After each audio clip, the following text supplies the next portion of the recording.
Nós estamos já no final do mês de junho, mês da fogueira, não é?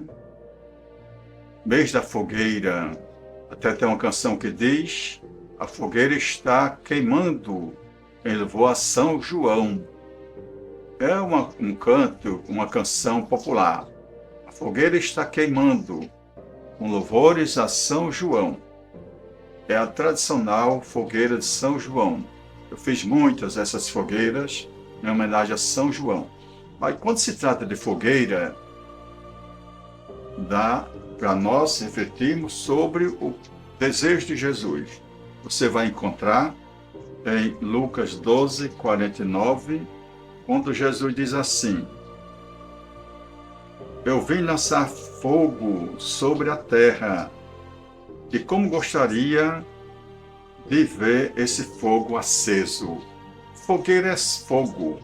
Não só que a fogueira está queimando, mas esteja acesa.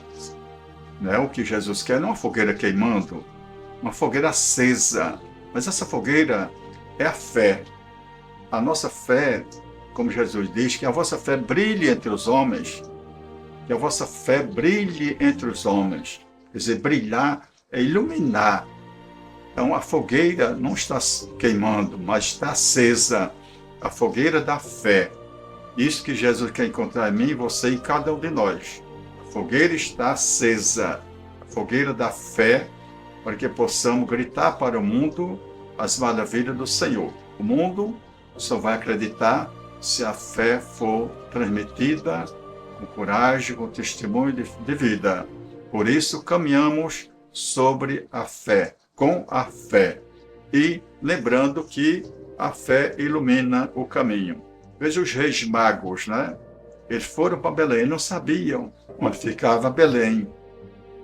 Mas eles foram e acertaram porque na frente havia uma luz, a estrela guiando. E chegaram até Belém e fizeram sua adoração a Jesus. Então assim é a fé.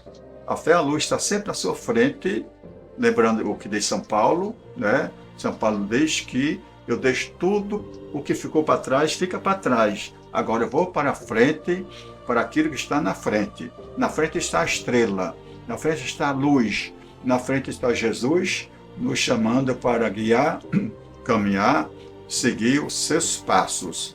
Que o bom Deus abençoe a você e toda a sua família, em nome do Pai, do Filho e do Espírito Santo.